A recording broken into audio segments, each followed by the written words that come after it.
Hello friends, long video ரொம்ப நாள் போடலை. இது போன சண்டே எடுத்தது, அடுத்த சண்டே வரப்போகுது. அதை நான் இப்போ தான் அப்லோட் பண்ணலான்ட்டு ரெடி பண்ணுறேன். அதாவது சண்டே கொஞ்சம் ஃப்ரீயாக இருந்ததுனால ஹஸ்பண்ட் வந்து திருநெல்வேலிக்கு ஊருக்கு போயிட்டாங்க. சரி, நானும் என் பொண்ணு மட்டும்தான். காலையில் லைட்டாக டிஃபனை முடிச்சாச்சு. லஞ்சுக்கும் என் பொண்ணு கடையில் பிரியாணி வாங்கிக்கலான்ட்டா.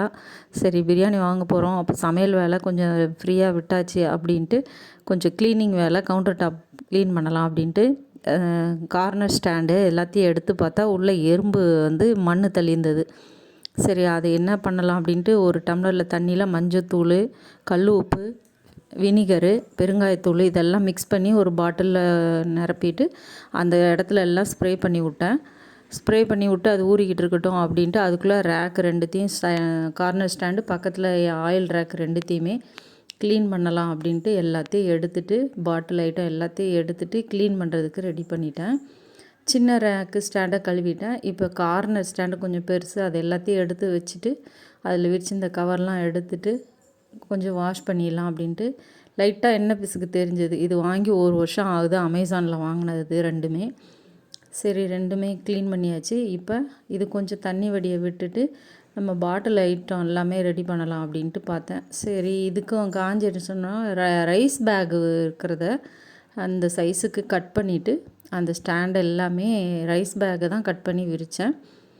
இப்போ கார்னர் ஸ்டாண்டில் நான் எல்லாமே முக்கால்வாசி பாட்டில் ஐட்டம், அதுவும் நான் யூஸ் பண்ணது, அதாவது டாபர் ஹனி, கிசான் ஜாமு, அப்புறம் ஊதுபத்தி கொடுத்த டப்பா, இந்த மாதிரி நல்லா கொஞ்சம் அழகாக இருக்கிற பாட்டில் ஐட்டம் எல்லாமே நான் எடுத்துக்கிட்டேன். இது வந்து பிளாஸ்டிக் கண்டெய்னர் ஊதுபத்திக்கு கிடச்சிது. இதில் வந்து சர்க்கரை, நாட்டு சர்க்கரை, பெரிய டாபர் பாட்டிலில் வந்து டீ தூள், காஃபி தூள். இதுக்கிடையில் இப்போ வந்து நான் செய்கிறப்போ ஈவினிங்கே ஆயிடுச்சு. என் பொண்ணுக்கு ஸ்நாக்ஸ் கேட்டால் அதையும் ரெடி பண்ணிகிட்டு இருக்கேன். இட்லிக்கும் ஊற வச்சுருக்கேன், அதையும் ஆட்டணும். எல்லா வேலையும் ஒரே டைமில் செய்யலான்னு ஒரு ஆர்வக்குள்ளாரில் இழுத்து போட்டுட்டேன். வெந்தயம் கொஞ்சம் கம்மியாக இருந்தது, ஒரு பேக்கெட்டில் இருந்ததை எடுத்து கட் பண்ணி போட்டுட்டேன். இப்போ எல்லாத்தையும் நிரப்பி அடுக்க ஆரம்பிச்சிட்டேன். வேலை செய்யணும்னு ஆரம்பித்தா அது போய்கிட்டே இருக்குது. ஈவினிங் வரை ஆகிப்போச்சு.